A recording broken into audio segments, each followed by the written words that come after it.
Hello and welcome to IPR case law series. यहाँ पर हम आईपीआर के सारे इंपॉर्टेंट केस लॉज डिस्कस करने वाले हैं, जिनमें से पहला केस लॉ है MS Hindustan development corporation limited versus deputy registrar of trademark.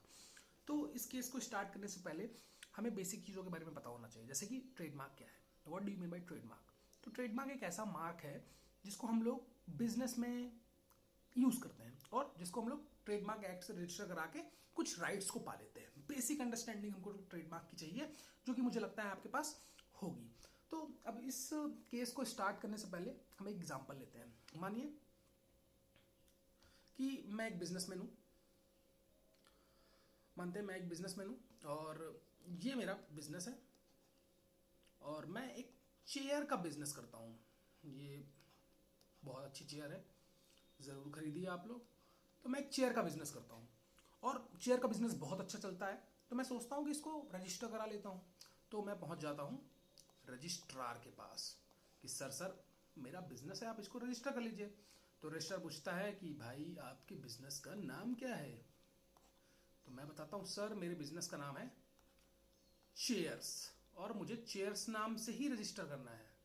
तो पूछता है कि आप बिजनेस चेयर्स का करते हैं और आपका चेयर्स ही नाम है, सॉरी हम नहीं रजिस्टर कर सकते। तो आप पूछेंगे सर क्यों नहीं कर सकते, तो कहेगा भाई चेयर्स है, बहुत कंफ्यूजन हो जाएगा लोगों के मन में, बहुत दिक्कतें हो सकती हैं और बहुत एक कॉमन यूज होने वाला टर्म है एक चीज के लिए जो कि डायरेक्टली बताता है वो चीज है भाई चेयर्स, तो हम रजिस्ट्रेशन नहीं कर सकते। तो कहता मैं केस कर दूंगा। तो रजिस्ट्रार कहता है आप पहले ये वाला केस पढ़ के आइए। कौन सा केस? ये वाला केस। तो इस केस को हम भी पढ़ेंगे। चलिए स्टार्ट करते हैं इस केस को पढ़ना। तो इस केस में जो एपेलेंट रहता है वो भी हमारी तरह एक फेलो बिजनेसमैन है, जिसका बिजनेस क्या रहता है, कुकिंग ऑयल्स बनाना। कुकिंग ऑयल मतलब खाना बनाने में जो तेल का इस्तेमाल होता है, कड़ुआ तेल, रिफाइंड, घी, कुछ भी हो सकता है जो खाना बनाने में कुकिंग ऑयल इस्तेमाल होता है। तो अब इसका बिजनेस भी बढ़िया चल रहा था, ये भी रजिस्ट्रार साहब के पास गया और रजिस्ट्रार साहब से बोला सर मेरा बिजनेस है और इसको रजिस्टर कर लीजिए। तो रजिस्ट्रार ने भी नाम पूछा कि भाई नाम बताइए। तो इसने कहा सर मेरा कुकिंग ऑयल का काम है और नाम हम रखना चाहते हैं रसोई। तो रजिस्ट्रार ने मना कर दिया, इल्ले नहीं हो सकता। तो भाई साहब कोर्ट पहुंच गए, लॉ के जानकार रहे होंगे, कोर्ट पहुंच गए। तो उन्होंने कहा सर देखिए मैं बिजनेस में गया, मेरा कुकिंग ऑयल का बिजनेस है, रसोई बहुत अलग शब्द है, अब ये मेरा रजिस्ट्रेशन नहीं कर रहा है। तो फिर भाई कोर्ट में केस हार गए। क्यों हार गए आइए समझते हैं।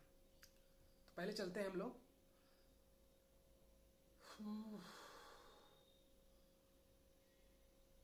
हम लोग सेक्शन 6 ऑफ 1940 ट्रेडमार्क एक्ट पे, क्योंकि केस बहुत पुराना है। अभी 1999 का ट्रेडमार्क एक्ट चल रहा है, पर पहले 1940 का होता था। तो सेक्शन 6 कहता है डिस्टिंक्टिवनेस रिक्विजिट फॉर रजिस्ट्रेशन।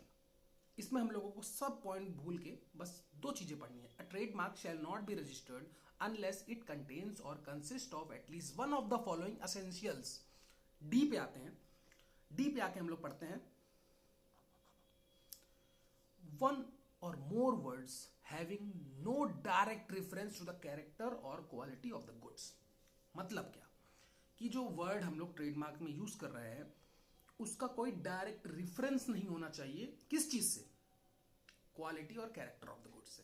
जैसे कि यहां पे हम क्या इस्तेमाल कर रहे हैं, यहां पे हम इस्तेमाल कर रहे हैं रसोई, रसोई और चीज क्या है हमारी कुकिंग ऑयल। अब रसोई कुकिंग ऑयल रिफरेंस कर रहा है ना, आ रहा है ना कि रसोई में कुकिंग ऑयल होता है, तो इस वजह से उन्होंने मना कर दिया। और अब पुराना लॉ था, अब नए लॉ में कुछ चेंजेस होंगे, तो नए लॉ के चेंजेस भी देख लेते हैं। चलिए नए लॉ में जो सेक्शन है वो है सेक्शन 9, जो कि बताता है absolute ground for refusal of registration, कि ऐसे क्या क्या ग्राउंड्स हैं जिसकी वजह से रिफ्यूज कर सकता है रजिस्ट्रेशन ट्रेडमार्क का रजिस्ट्रार आपका। तो क्या है इसमें हम लोगों को भी अभी के लिए तो बस एक चीज ध्यान देनी है। One, the trademark which are devoid of any distinctive character distinctive character, मतलब कुछ अलग होना चाहिए उसमें। अब कुकिंग ऑयल है, रसोई दे दिया है, चेयर्स है, चेयर्स दे दिया है, लैपटॉप है, लैपटॉप दे दिया है, पेन है, पेन का ही मतलब पेन कंपनी पेन बनाती है, उसका रजिस्ट्रेशन कराने चली गई ट्रेडमार्क का पेन नाम से, और उसमें पेन का लोगो बनाया। तो कुछ डिस्टिंक्ट ही नहीं है, डायरेक्ट रेफरेंस दे रहा है अपने कैरेक्टर से, अपने क्वालिटी से, अपनी आइडेंटिटी से, तो ये नहीं करना है। और जैसे रसोई, रसोई एक कॉमनली यूज्ड वर्ड है, तो जैसे इसमें जो सी पॉइंट है, सी पॉइंट ये बताता है which consist exclusively of mark or indication which have become customary in the current language or bona fide, मतलब कि ऐसे वर्ड्स जो कि रोजमर्रा की जिंदगी में लोग इस्तेमाल करते हैं, उनकी बोली का, उनकी भाषा का एक हिस्सा हो चुके हैं, वो शब्द भी रजिस्टर्ड नहीं हो सकते। जैसे मानिए, आइए समझते हैं कि क्यों और क्या प्रॉब्लम होगी रसोई को ट्रेडमार्क देने में। मान लीजिए कि रजिस्ट्रार ने कहा ठीक है भाई, वेरी गुड, मैं दे देता हूं आपको ट्रेडमार्क। कल को एक बी आया, उसने बिजनेस किया किचन्स को रीमॉडल करने का, कि भाई वो मैं किचन की रीमॉडलिंग करूंगा, रीमॉडलिंग करूंगा। अब उसने ऐड दिया, बढ़िया पोस्टर अपना लगाया, उसमें लिखा है कि आपकी रसोई को हमारी जरूरत है। सुंदर ऐड है, पर रसोई तो भाई साहब का ट्रेडमार्क है। तो भाई साहब ने केस कर दिया कि भाई रसोई हमारा ट्रेडमार्क है, इन्होंने हमारा ट्रेडमार्क इस्तेमाल किया है, एक कॉमनली यूज वर्ड का ट्रेडमार्क हो गया है, तो उस वर्ड को कोई भी इस्तेमाल करेगा तो ये जो बंदा है एपेलेंट, उस पर केस लगा सकता है।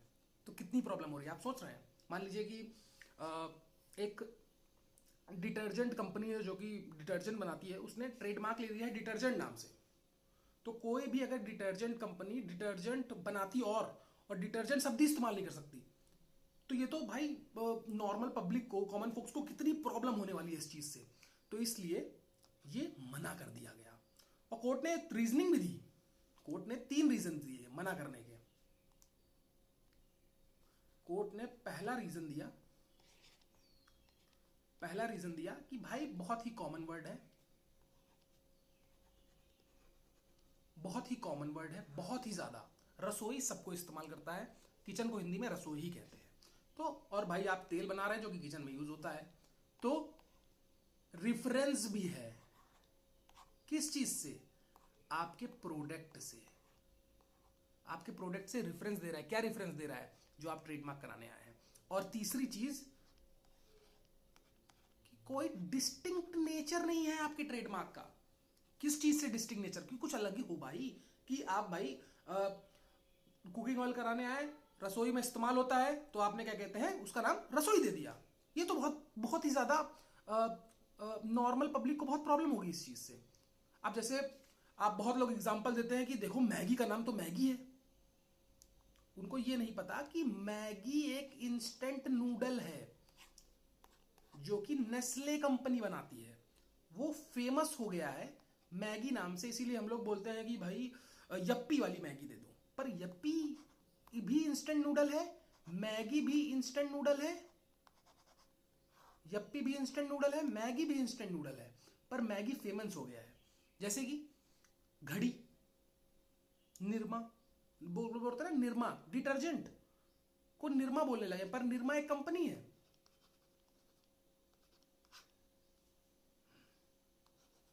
ना। तो ये अलग चीज है, ये प्रॉपर अलग चीज है, इससे हमें मतलब नहीं है। पर हमें जो चीज से मतलब है कि अगर कोई चीज बहुत ही कॉमनली यूज हो रही है और प्रोडक्ट से डायरेक्टली रेफरेंस दी जा रही है उस चीज की, और उस चीज में कोई डिस्टिंक्टिव कैरेक्टर नहीं है, कोई डिस्टिंक्टिव कैरेक्टरिस्टिक नहीं है उस ट्रेडमार्क में, तो उस चीज का रजिस्ट्रेशन नहीं हो सकता, वो सेक्शन 9 में एलिमिनेट होके कट जाएगा। अब जैसे कुछ चीजों का एग्जांपल ले लेते हैं, कुछ कंपनियों का, कुछ चीजों का, जैसे कि पूमा। पूमा पूमा एक जानवर का नाम है, एनिमल है पूमा।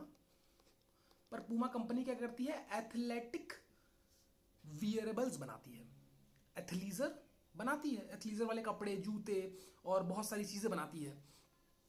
तो एक डिस्टिंक्टिवनेस भी है, डायरेक्टली रेफरेंस भी नहीं है, पर कॉमनली यूज्ड वर्ड है।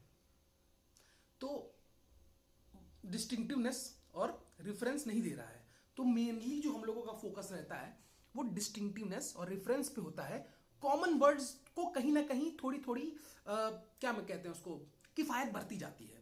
कि जैसे मान लीजिए बोट, बोट मतलब नाव होता है, पर बोट कंपनी इलेक्ट्रॉनिक की चीजें बनाती है, तो कॉमन वर्ड तो है पर डायरेक्टली रेफरेंस नहीं दे रहा है अपने प्रोडक्ट को, डायरेक्टली रेफरेंस नहीं दे रहा और थोड़ा सा डिस्टिंक्टिव कैरेक्टर लेकर आ रहा है ब्रांड में। जैसे ब्रांड का आप नाम सुनेंगे बोट, तो आपके दिमाग में तुरंत आ जाएगा कि भाई इलेक्ट्रॉनिक चीजें बना रहा है, क्योंकि वो ब्रांड इतना बड़ा हो गया है। पर जब स्टार्टिंग में आया होगा तो लोग सोचते होंगे बोट, इंटरेस्टिंग, उनके मन में क्यूरियोसिटी आती होगी, पर ये उनके दिमाग में नहीं आता होगा कि बोट बनाता है। बोट एक कॉमनली यूज वर्ड है, पर जो बोट ब्रांड है ना ही उसके प्रोडक्ट उस चीज से रेफरेंस्ड है, ना ही उसमें कोई ऐसी चीज है कि बोट सुनते ही पता लगे। अब उसका नाम होता है हेडफोन, तो गलत होता, क्योंकि वो हेडफोन बना भी रहा है और हेडफोन उसका नाम भी है, पर बोट नाम है पर वो बना हेडफोन रहा है, बना वियरेबल्स रहा है वो। तो आप समझ गए इस चीज को कि 3 चीजें होनी चाहिए, जो 3 चीजें हमने पढ़ी। क्या 3 चीजें? कॉमन, अगर कॉमन चीज है तो रजिस्टर नहीं हो सकता, उसके साथ साथ अगर रेफरेंस भी दे रहा है प्रोडक्ट और क्वालिटी कैरेक्टर को तब भी नहीं हो सकता, और डिस्टिंक्टिव नेचर होना चाहिए किसी भी चीज का। ये साफ साफ आप जब सेक्शन 9 पढ़ेंगे और 1940 एक्ट का सेक्शन 6 पढ़ेंगे पूरा, तो उसमें साफ साफ ये सारी चीजें मेंशन कर रखी हैं। तो अगली बार जब आपका कोई क्लाइंट या आप कोई बिजनेस करें तो थोड़ा नाम में थोड़ा सा R&D डिपार्टमेंट का सर खाइएगा, ठीक है।